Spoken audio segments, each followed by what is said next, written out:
Bien, ¿qué tal? Vamos a iniciar esta sesión. Lo que vamos a ver justo ahora es el concepto de amplificación, este bloque básico que en muchos circuitos, en muchas redes aparece. En esta oportunidad lo que haremos será ver de qué manera con nuestro circuito PPN lo podemos construir. Y para ello, lo más inmediato, por el diseño mismo, es que veamos el amplificador simple, este que le llaman con degeneración resistiva de fuente. Es un amplificador inversor, así que para todo propósito práctico estaremos asumiendo que es un circuito que tiene la característica de amplificar la señal de entrada, completamente lineal, y vamos a tomar en cuenta que como caso extraordinario no tenemos problemas de deformación o de distorsión. En este ejercicio de rescatar las capacidades que tiene la rama PPN, estaremos haciendo un análisis rápido, haciendo uso del simulador, y vamos a ver de qué manera nuestra rama PPN la podemos controlar, de modo que en esta síntesis veamos las características diferentes que tiene este bloque como amplificador. El circuito bajo estudio es este que les muestro. El divisor de voltaje pueden observar que está sombreado. Todos los transistores están en retroalimentación, o lo que es lo mismo, se dice que están autopolarizados.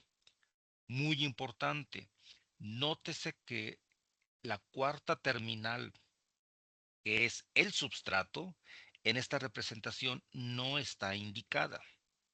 Eso es muy importante. Que no se indique no significa que no exista esa terminal. Simplemente para propósitos ilustrativos no está incorporada, pero para propósitos de simulación, el substrato de cada uno de los transistores está cortocircuitado con su terminal de source. El transistor P2 es el que no tiene lazo de retroalimentación. En la compuerta de ese transistor aplicaremos una señal de alterna, y aunque no se indique, esta fuente de alterna es nuestro generador de funciones, y como tal vamos a declarar un offset, un voltaje que equivale al voltaje de referencia 2. Recuerden, este es un divisor de voltaje.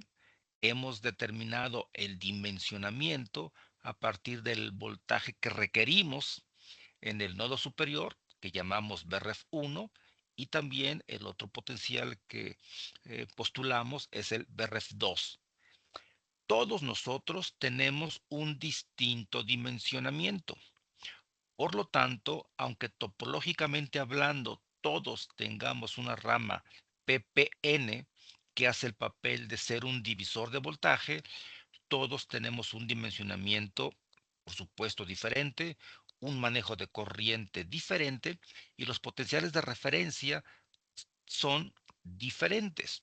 Y esto obedece a que cada uno de nosotros tiene un dimensionamiento específico para el transistor N. Tenemos una ecuación de diseño que hemos utilizado para determinar la longitud física, el ancho que debe tener los distintos transistores P1 y P2. En este ejercicio es de interés que veamos las distintas capacidades, porque observen, el transistor P2 es quien recibe la señal, es decir, el voltaje lo va a convertir en corriente, y toda vez que la corriente fluya por cada una de las trayectorias que forman este tótem de transistores, generará distintos potenciales. Uno de ellos es el que nos interesa, el que está aquí indicado como B sub 0. Nuestro interés es capturar la señal en el drenaje del transistor que está recibiendo la señal. Vean que el transistor P1 y N3 tiene distintas configuraciones. Algunos están en lazo abierto, otros están en lazo cerrado y en general el transistor P1 y N3 tienen todas las posibles combinaciones de su configuración y esas posibles combinaciones van a proveer distintos valores de ganancia. Entonces, ¿qué es lo que vamos a hacer? Yo les invito a que todas estas configuraciones hagamos uso del simulador, que utilicemos TopSpice y que analicemos la respuesta que cada uno de ellos nos provee en el dominio de la frecuencia. Recordemos que como son distintas configuraciones, pues cada uno de ellos va a proveer distintos valores de ganancia. Tan es así que hay una configuración que no va a proporcionarnos esta característica, sino todo lo contrario, será un atenuador. El otro tema relevante es que el transistor P2 en estas configuraciones que estoy mostrando en la parte inferior está subrayado y eso significa que ese transistor es el que está recibiendo la señal de alterna. Así que lo que yo les invito es que simulemos cada una de estas configuraciones y veamos las distintas posibilidades de amplificación. Por supuesto, yo les sugiero que en cada una de estas eh, etapas de simulación nos fijemos en la ganancia de baja frecuencia. Si nos fijamos en el factor de ganancia, estamos diciendo que los efectos capacitivos no tienen relevancia. Y es así, en este momento lo único que nos interesa es capturar el valor de ganancia de acuerdo a la configuración. Cada una de estas respuestas amplificadoras va a tener una característica tipo bajas, excepto la que atenúa, que seguramente se saldrá de esta propiedad. Lo que es de interés es que después utilicemos una carga en el nodo de salida, que pongamos una carga de 1 picofaradio y que capturemos nuevamente no solo la ganancia que nos da cada configuración, sino la frecuencia de -3 decibeles. Recuerden, ustedes tienen una etapa de amplificación, se fijan en el valor máximo de ganancia y restan 3 decibeles. Y justamente donde la curva de una caída de 3 decibeles, a esa frecuencia es la representativa del ancho de banda. Así que bueno, esto lo van a hacer para cada una de estas configuraciones. El hecho de que nosotros estemos incorporando un capacitor significa que nuestra etapa de amplificación estará dominado por las características de un polo. El capacitor que estamos incluyendo y la impedancia de salida de cada una de estas configuraciones forma una constante de tiempo RC. Y el recíproco está asociado a este polo que lo vamos a identificar porque ahí tenemos una pérdida de 3 decibeles. Entonces, si el circuito va a tener un único polo, significa que después del polo, toda la ganancia a esas frecuencias va a caer a una razón de 20 decibeles por década.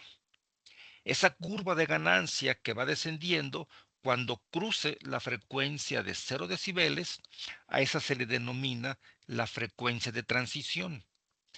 Y esa frecuencia de transición también teóricamente la podemos obtener si multiplicamos la ganancia de baja frecuencia por el ancho de banda. Ese producto es lo que también se denomina producto ganancia ancho de banda. Y también hemos comentado, lo van a encontrar con el nombre de frecuencia de transición. Y esta es una propiedad de todos aquellos sistemas que están caracterizados por el efecto de un polo. Así que sugiero que vayamos, simulemos y capturemos para cada una de estas configuraciones los parámetros típicos que acabamos aquí de comentar. Algo muy relevante de estos ejercicios que hemos estado haciendo todos en grupo es que cada uno de nosotros, hemos dicho, tiene un distinto dimensionamiento para el transistor N. Ese dimensionamiento es el eje de esta curva que estamos viendo, es el eje horizontal. Aquí estamos indicando el distinto dimensionamiento para cada uno de ustedes, únicamente del N.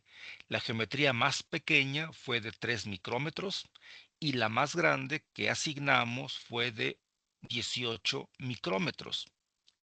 A manera de ejemplo, en este gráfico estamos representando una de las impedancias de salida. Lo que quiero rescatar con esta curva es que a menor dimensionamiento tenemos un menor manejo de corriente. En consecuencia, tenemos un mayor valor óhmico. En contraposición, a mayor dimensionamiento, mayor manejo de corriente y menor resistencia. Entonces, bajo dimensionamiento, menor manejo de corriente, más resistencia. Más dimensionamiento, más manejo de corriente, menos resistencia. La curva que estoy incluyendo, esta curva continua, está mostrando la tendencia que debe tener esta impedancia de salida de acuerdo al dimensionamiento de nuestra rama ppn. Nosotros no olvidemos que estamos haciendo un diseño de experimentos. Y si capturamos la información de todos nosotros y lo ponemos en un modo visual, podemos identificar fácilmente cuáles son aquellos valores, como este que indica la flecha, que se sale de la tendencia. Eso, sin duda, significa que en nuestros cálculos, en nuestro análisis, en nuestra inferencia, alguien o por ahí ocurrió un error, sea a nivel de simulación, a nivel matemático, que está generando un valor que no está en la tendencia, que es justamente este valor que estamos mostrando con la flecha naranja. Entonces, ustedes cuando simulen y calculen un parámetro, no sé, por ejemplo, el de menos 3 decibeles, ustedes pueden graficar su respectiva frecuencia de menos 3 decibeles de acuerdo al dimensionamiento que tenemos aquí en el eje horizontal. Vamos a ver con puntos los distintos valores que cada uno de ustedes obtenga y visualmente deben ver que ocurre una tendencia, ya sea creciente, ya sea decreciente, ya sea continua, pero ustedes tienen que ver esa característica y tienen que ver esa característica de tendencia, pues porque todos nosotros tenemos geometrías que van siendo múltiplos de 1.5 micrómetros. O sea, todos tenemos esa característica. La geometría anterior y posterior a la que tenemos es 1.5 micrómetros. Entonces, la tendencia es muy importante. De manera tal que si alguien, insisto, obtiene un valor que se sale de la tendencia, lo más recomendable es que se le diga que haga una revisión, ya sea de su simulación, ya sea de sus cálculos, porque no está en la tendencia. Y por ejemplo, hay algunos detalles tan simples que en ocasiones son causantes de error. Por ejemplo, todos nosotros, al tener un distinto dimensionamiento, hemos dicho que tenemos diferentes valores. Por ejemplo, en la simulación del amplificador, en el que el transistor MP2 rompemos el lazo porque vamos a aplicar una señal de alterna, necesitamos declarar en el simulador que esa señal de alterna necesita un offset equivalente al voltaje de referencia 2 que nosotros tenemos. Ese voltaje de referencia a nivel simulación tiene que indicarse, tal y como lo indica la flecha naranja de la derecha. Tenemos que decir al simulador, mi generador de funciones que representa una señal de alterna tiene un offset que corresponde a este dimensionamiento. Por ejemplo, menos 123 milivoltios. Entonces tienen que indicar que necesitan ese valor, porque recuerden que su transistor MP2, ustedes rompieron el lazo con puerta drenaje para conectar esta fuente de alterna. Pero no es suficiente con poner el valor en el simulador.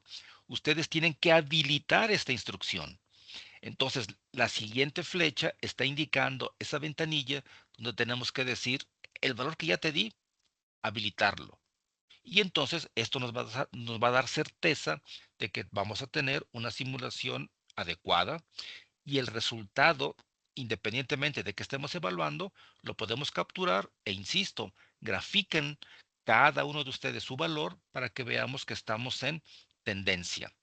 Entonces, toda vez que ustedes hayan capturado los valores de las distintas configuraciones y de esta etapa de amplificación, es muy importante que veamos cómo es que nosotros podemos controlar o cómo nosotros podemos identificar quiénes son aquellos que están contribuyendo a los factores de ganancia.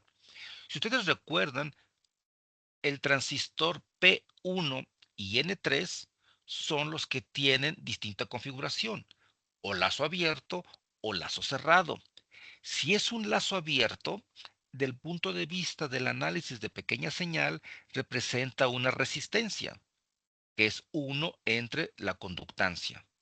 Y el transistor N también, dependiendo de si está cerrado o abierto, es una resistencia en el dominio de la frecuencia. Entonces, en algunos casos va a ser 1 sobre Gm cuando hay un lazo o 1 sobre GDS cuando no lo hay. Para todo propósito práctico, esos transistores siempre van a ser una resistencia. Entonces, si siempre van a ser una resistencia, independientemente de si hay un lazo cerrado o abierto, podemos tomar ventaja de esa característica e intentar obtener la función de transferencia de ese circuito. En ese circuito en el que ustedes van a poner resistencia P1 y resistencia N3, ustedes pueden desarrollar el circuito eléctrico equivalente. Ustedes pueden obtener las ecuaciones de nodo. Por ejemplo, el nodo Bx, ustedes pueden determinar que las corrientes salen y describen la ecuación. Pueden hacer exactamente lo mismo con el nodo de salida y describir también la ecuación de corriente. De cada una de estas expresiones, ustedes pueden despejar la variable Bx, porque esta variable en este momento no nos interesa. Toda vez que ustedes encuentran estas dos expresiones, las pueden igualar y de esa manera ustedes obtienen la función de transferencia. Ese resultado que van a obtener va a depender de RP1 y de RN3 y además va a depender de la GMP2. Pero lo más relevante, ustedes obtienen una única expresión que ustedes van a poder identificar dependiendo de la configuración que estén utilizando. Por ejemplo, ya tienen la función de transferencia y ahora ustedes quieren evaluar la configuración 101. Bueno, pues en esa función de transferencia, RP1 representa un transistor que está en retroalimentación. Entonces, esa resistencia RP1 pues será 1 entre GMP1. Y como el transistor 3, habíamos dicho, representa un transistor en retroalimentación, pues la resistencia RN3 representa un componente resistivo de valor 1 entre GMN3 y lo sustituyen. Pero después también pueden ustedes cambiar la configuración y entonces con una única función de transferencia pueden desarrollar 4 distintas soluciones para cada una de las configuraciones que usen. Lo relevante es que para cada configuración ustedes pueden sustituir sus valores de pequeña señal, calcular la ganancia y pueden compararla con el valor que les dio el simulador. Entonces, si ustedes tienen valor simulado y tienen valor teórico, porque cada quien está usando sus parámetros de pequeña señal, ustedes pueden calcular cuál es el error relativo que hay entre su análisis analítico y el valor que les dio el simulador. ¿Ok? Entonces, adelante, obtengan esta función de transferencia, sustituyan las R's para las distintas configuraciones, hagan un reporte que básicamente son el llenado de las tablas que tenemos en la última tarea, tómenle una copia y la comparten en WhatsApp para que yo vea los resultados que obtuvieron. Así que a darle este ejercicio que seguramente lo pueden concluir en un par de horas, pues yo agradeceré. En una instrucción posterior les voy a indicar en qué momento me agradará ver sus resultados vistos, insisto, como una imagen ahí en WhatsApp. Nos vemos.